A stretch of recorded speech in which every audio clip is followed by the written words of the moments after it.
do Evangelho de Marcos, no seu capítulo 13, do verso 1 até o verso 37. O título maior, dado aí pela Sociedade Bíblica do Brasil, é o Sermão Profético.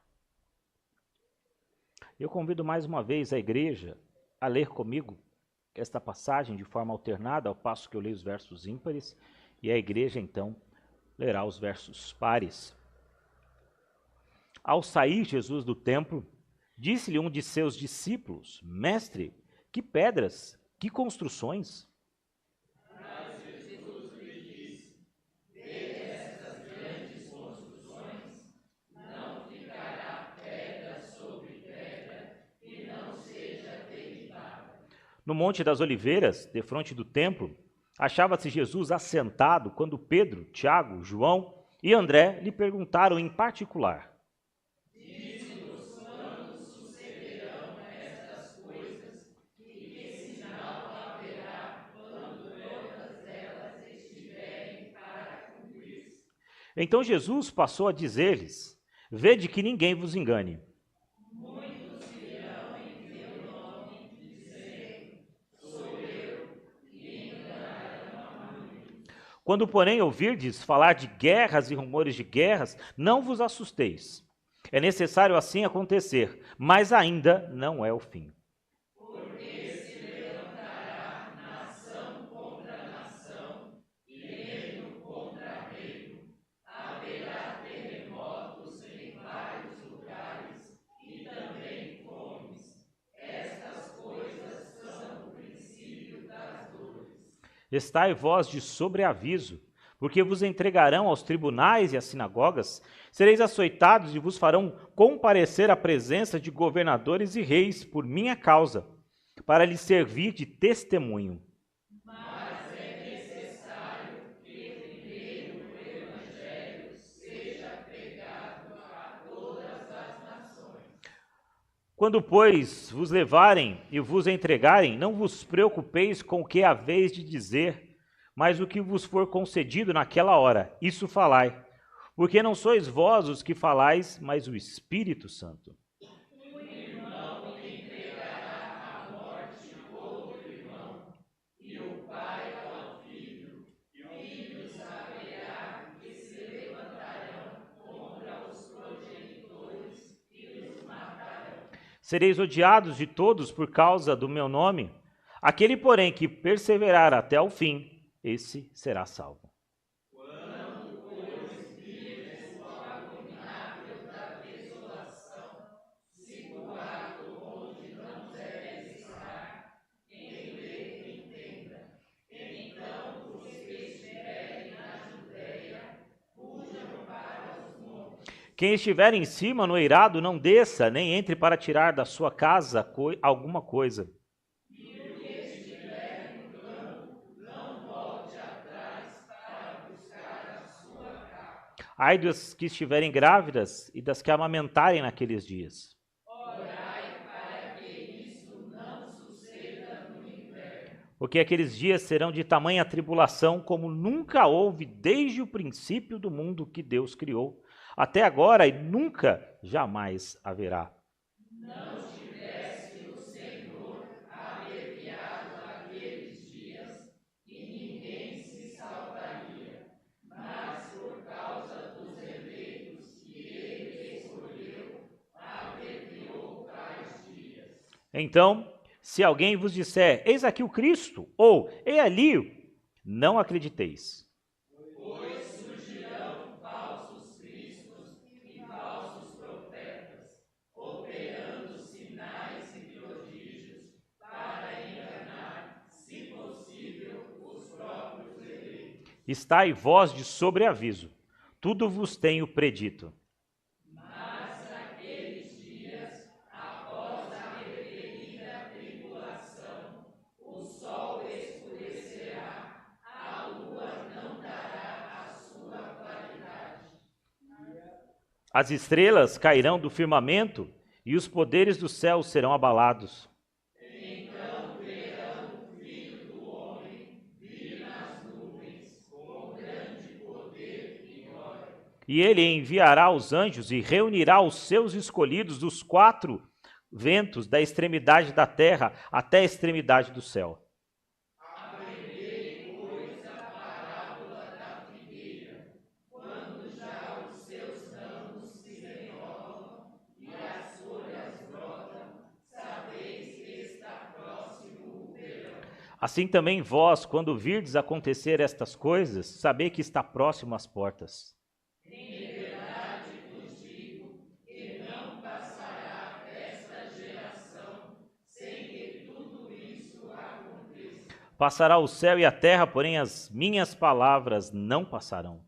Mas a respeito daquele dia ou da hora, ninguém sabe, nem os anjos do céu, nem o Filho, senão o Pai. Estai de sobreaviso, vigiai e orai, porque não sabeis quando será o tempo. É como um homem que, ausentando-se do país, deixa a sua casa, dá autoridade aos seus servos, a cada um a sua obrigação, e ao porteiro ordena que vigie. Vigiai, pois, porque não sabeis quando virá o dono da casa, se à tarde, se à meia-noite, se ao cantar do galo, se pela manhã. Para que, vindo ele inesperadamente, não vos ache dormindo. O que, porém, vos digo, digo a todos: vigiai. Irmãos, sem dúvida, a segunda vinda de Cristo é talvez um dos assuntos mais distorcidos e talvez até desacreditados de muitos. Me lembro que, quando mais jovem, quando adolescente, havia uma música que dizia que o céu era só uma promessa. Ou seja, na ideia de que é mais um engodo de tantos outros pregados por tanta gente. Mas a realidade, irmãos, e nós devemos pensar sobre isso, a segunda vinda de Cristo, ela é certa. O Senhor virá e essa é a promessa que ele fez. Portanto, nesta manhã, de forma muito rápida e não sendo exaustivo, uma vez que esse capítulo tem tantas verdades importantes, mas rapidamente eu queria discorrer sobre esse tema, importante para nós nesse tempo, a segunda vinda de Cristo. A segunda vinda de Cristo. Nota que quando o texto começa, os discípulos estão deslumbrados ali por verem o templo. Ou seja, eles olham para aquela construção e dizem: mestre, olha que construção. Irmãos, quando ele está falando do templo, ele está falando, obviamente, da construção física. Porque quando os discípulos saem de lá, eles olham toda aquela construção de anos e falam para o Senhor: olha isso, olha como essa construção ela é bonita. Mas, meus irmãos, Jesus está muito mais interessado em mostrar para eles que existe uma outra edificação. Mas não uma edificação feita por mãos humanas, por pedras preciosas ou coisas dessa natureza, mas a construção do reino de Deus. Jesus prediz, quando olha para aquele templo, que de fato não ficará pedra sobre pedra. E essa profecia de Jesus se cumpre mais ou menos no ano 70, quando de fato aquele templo cai. Se você hoje for a Israel ou a Jerusalém, precisamente, você não verá mais o templo suntuoso como os discípulos haviam falado. Mas o que você vai ver lá é apenas um muro, chamado hoje de Muro das Lamentações. Foi o que sobrou de toda esta construção. E Jesus, então, tem um alerta muito mais perto, muito mais propício, muito mais urgente para fazer sobre os seus discípulos. E essa profecia tem a ver com a sua segunda vinda. Essa profecia tem a ver com a volta de Cristo Jesus. O cumprimento, meus irmãos, da profecia de Jesus, da destruição do templo, de fato aconteceu. Mas ele está mais preocupado quando ele vai ser morto, como nós lemos em Isaías 53 no Evangelho, mas também no momento em que ele voltará. E aquele que prometeu que um dia virá, ele sem dúvida cumprirá as suas promessas.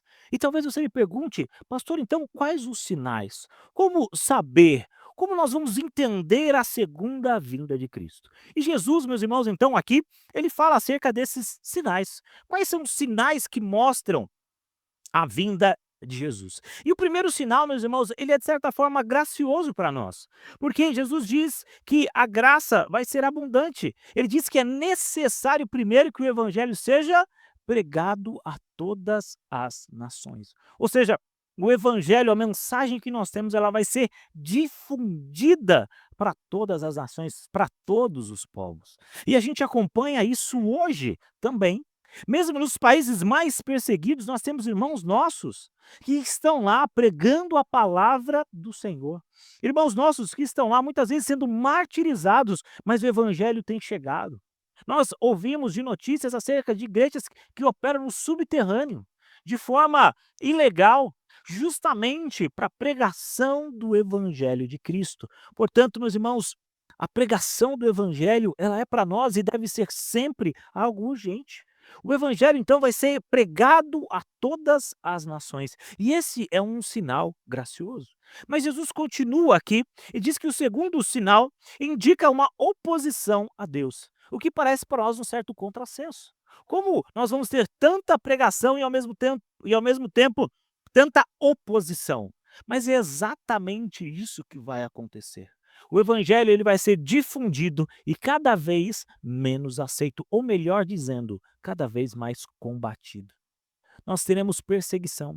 Vai chegar um momento em que todos os credos serão aceitos. A pessoa poder acreditar no que ela quiser, menos o cristianismo.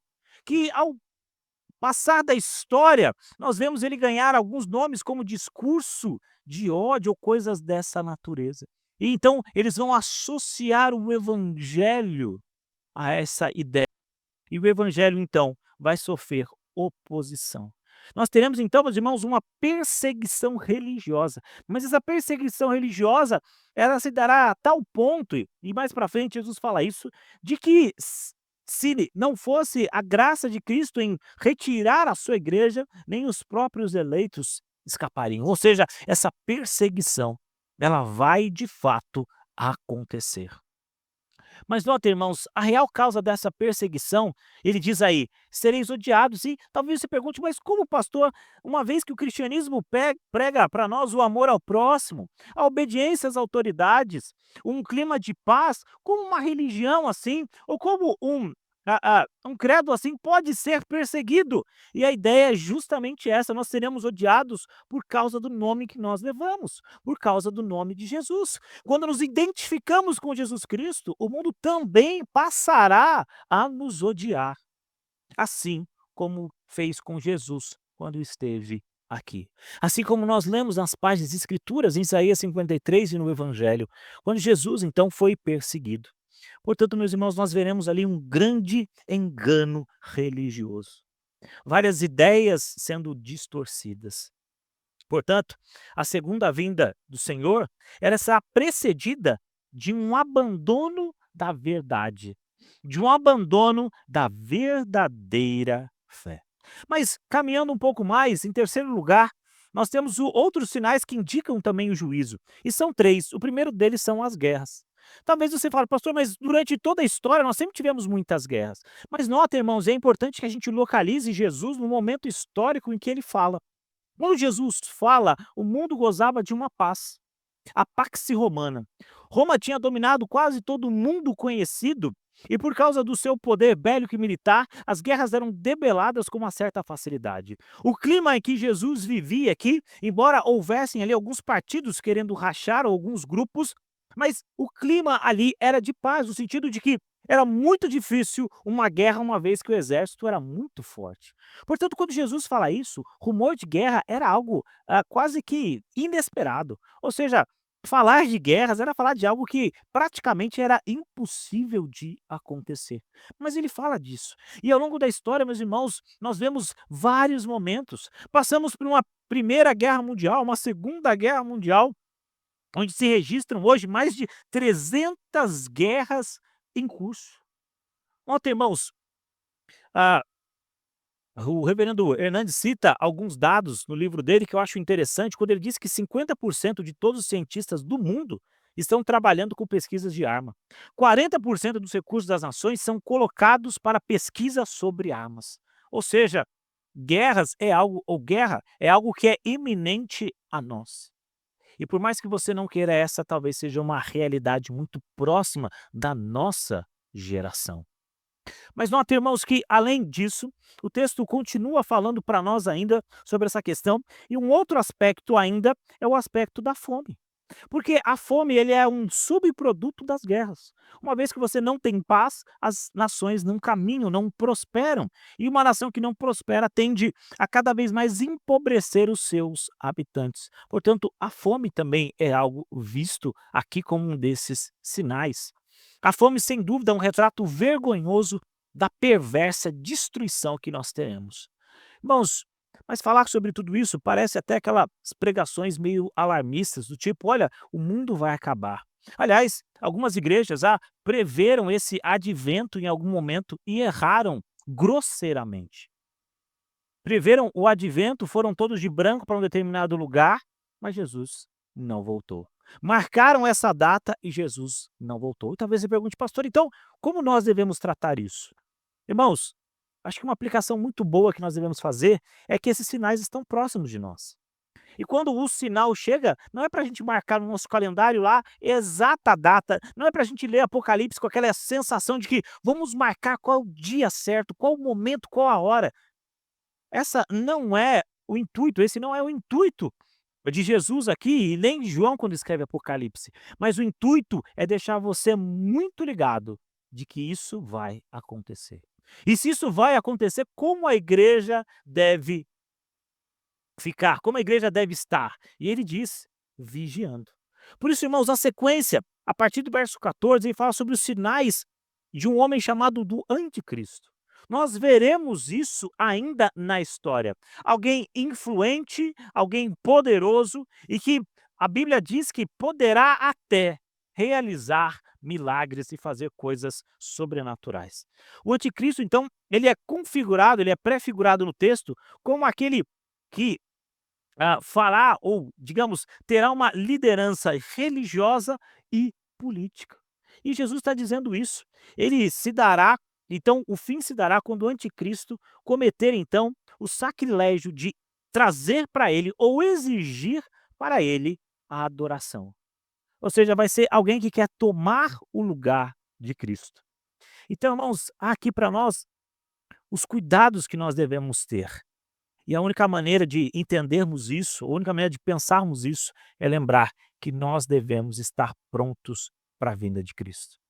Talvez não seja amanhã, devemos esperar ainda o anticristo, enfim, mas a questão é, se Jesus nos chamar, nós devemos estar prontos. E como é estar pronto, segundo o que a palavra de Deus nos diz? Vigiando.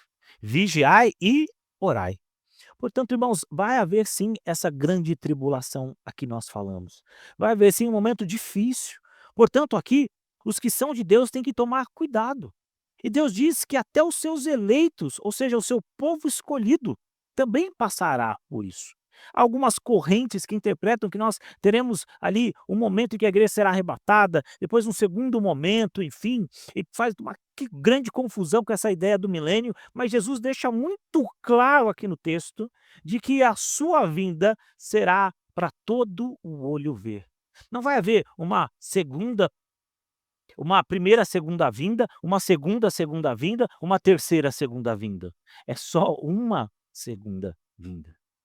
Não vai haver um momento da igreja, a gente já viu alguns livros, ou se você já viu aqueles filmes sobre arrebatamento, em que está todo mundo aqui, de repente a igreja sobe e as pessoas ficam perdidas. Isso não vai haver. Jesus deixa muito claro que vai ser de uma vez por todas. Quando ele vir, todo o olho verá.